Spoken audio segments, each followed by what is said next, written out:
Hey, how you doing? Doing alright? Today we're going to be reading Exodus chapter 22. But before we start, let's say a quick prayer. Dear Lord, we come before you today as we read the word of Exodus chapter 22. I pray that you allow me to speak with accuracy and clarity, that the person on the other side of the screen may get a full comprehension of your word, Lord, because your word deserves all light and understanding. We love you, Jesus, with all heart and soul. Amen. With that being said, let's read Exodus chapter 22. Protection of property.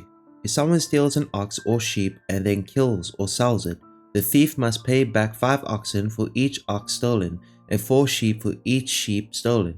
If a thief is caught in the act of breaking into a house and is struck and killed in the process, the person who killed the thief is not guilty of murder, but if it happens in daylight, the one who killed the thief is guilty of murder. A thief who is caught must pay in full for everything he stole. If he cannot pay, he must be sold as a slave to pay for his theft. If someone steals an ox or a donkey or a sheep and is found in the thief's possession, then the thief must pay double the value of the stolen animal. If an animal is grazing in a field or vineyard and the owner lets it stray into someone else's field to graze, then the animal's owner must pay compensation from the best of his own grain or grapes. If you are burning thorn bushes and the fire gets out of control and spreads into another person's field, destroying the sheaves or the uncut grain or the whole crop, the one who started the fire must pay for the whole crop. Suppose someone leaves money or goods with a neighbor for safekeeping and they are stolen from the neighbor's house. If the thief is caught, the compensation is double the value of what was stolen.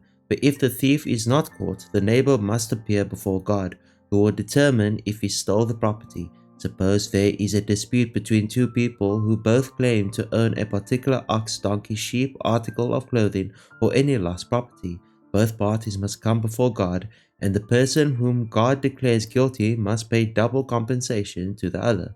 Now suppose someone leaves a donkey, ox, sheep, or any other animal with a neighbor for safekeeping, but it dies or is injured or is taken away, and no one sees what happened.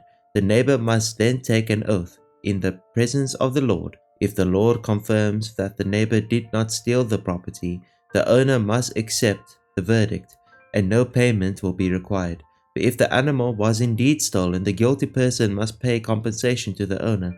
But if it was torn to pieces by a wild animal, the remains of the carcass must be shown as evidence, and no compensation will be required. If someone borrows an animal from a neighbor and it is injured or dies when the owner is absent, the person who borrowed it must pay full compensation. But if the owner was present, no compensation is required. And no compensation is required if the animal was rented, for this loss is covered by a rental fee.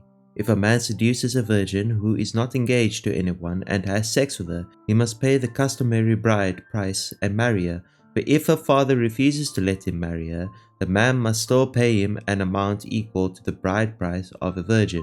You must not allow a sorceress to live.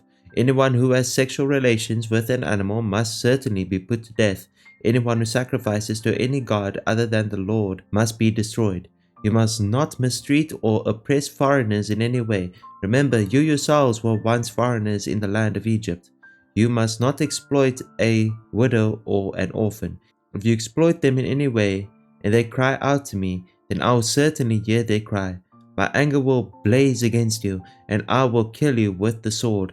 Then your wives will be widows, and your children fatherless. If you lend money to any of my people who are in need, do not charge interest as a money lender would. If you take your neighbor's cloak as security for a loan, you must return it before sunset. This coat may be the only blanket your neighbor has. How can a person sleep without it?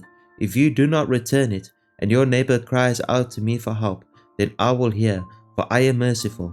You must not dishonor God or curse any of your rulers. You must not hold anything back when you give me offerings from your crops and your wine. You must give me your firstborn sons. You must also give me the firstborn of your cattle, sheep, and goats. But leave the newborn animal with its mother for 7 days, then give it to me on the 8th day. You must be my holy people. Therefore do not eat any animal that has been torn up and killed by wild animals. Throw it to the dogs. That is Exodus chapter 22. Hopefully you guys learned something today. If you have any questions or any prayer requests, leave them down in the comments down below. Remember, verse of the day is in the description. I love you. God loves you more. Have a wonderful rest of your day. Bye bye.